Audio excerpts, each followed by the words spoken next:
আসসালামু আলাইকুম ওয়া রাহমাতুল্লাহি ওয়া বারাকাতুহু। আমি ফয়সাল আহমেদ, কো-ফাউন্ডার হারামাইন স্টোর। হারামাইন ফ্যামিলির পক্ষ থেকে আমি আপনাদের সবাইকে ঈদের শুভেচ্ছা জানাচ্ছি। ঈদ মুবারক। আমাদের সম্মানিত ফাউন্ডার জনাব মাসুদ আল কাউসার এই মুহূর্তে হজে থাকায় তিনি আপনাদেরকে ভিডিও বার্তায় শুভেচ্ছা জানাতে পারেননি।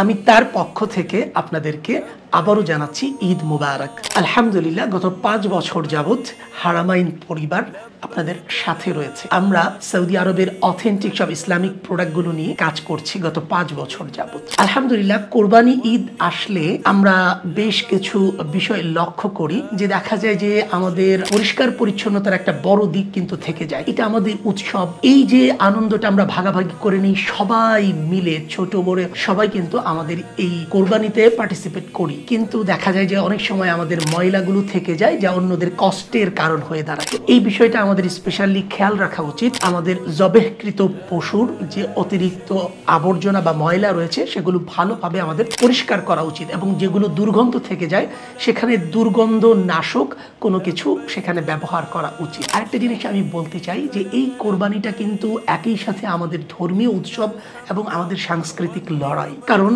আজকে থেকে 100 বছর আগে আমাদের দাদা পরদাদারা কিন্তু চাইলেই কোরবানির পশু কোরবানি করতে পারতেন না। আলহামদুলিল্লাহ আমরা সেটা পারছি। তো আমাদের এই শুকরিয়াটা আদায় করা উচিত এবং এই সংস্কৃতিটাকে আমাদের এগিয়ে নেওয়া উচিত। আমরা লক্ষ্য করেছি যে উন্নত বিশ্ব ছাড়াও মুসলিম বিশ্বেও আমরা এখন দেখছি যে সব জায়গায় আসলে এরকম উৎসব মুখর পরিবেশে কোরবানি দেওয়া যায় না। দেখা যায় যে এক জায়গাতে কোরবানি হবে, আমরা জাস্ট শুধু নিজেরা গিয়ে পরবর্তীতে দুপুর 2টা-3টার পরে গিয়ে মাংস নিয়ে আসবো। কিন্তু বাংলাদেশের এই প্রেক্ষাপটে আলহামদুলিল্লাহ আমরা কিন্তু নিজের কোরবানির পশুটা নিজেরাই কোরবানি দিতে পারছি। সেজন্য আমরা আল্লাহ সুবহানাহু ওয়া তাআলার শুকরিয়া আদায় করি এবং যেন এই ধারাটা অব্যাহত থাকে, আমাদের বংশ পরম্পরায় যেন এই জিনিসটা চালু থাকে, আমরা সেই প্রত্যাশা করি। কোরবানির আরো কিছু বিষয় আছে যেগুলো কুসংস্কার। আমরা দেখি অনেকেই কোরবানি করার পরে কোরবানিকৃত পশুর রক্ত মহিলাদের কাছে পাঠানো হয়। তারা এগুলোকে পবিত্র মনে করে নানা ধরনের প্রথা তারা আবিষ্কার করেন, সেগুলো তারা ফলো করেন। এগুলো ঠিক নয়। এছাড়া আমরা অনেক সময় দেখি যে কোরবানির পশুর যে মাথা রয়েছে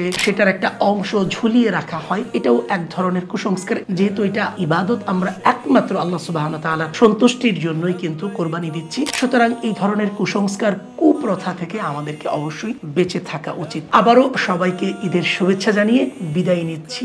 ঈদ মুবারক। ইন্নাল হামদা ওয়ান নি'মাতা লাকা ওয়াল মুলক لا شريك لك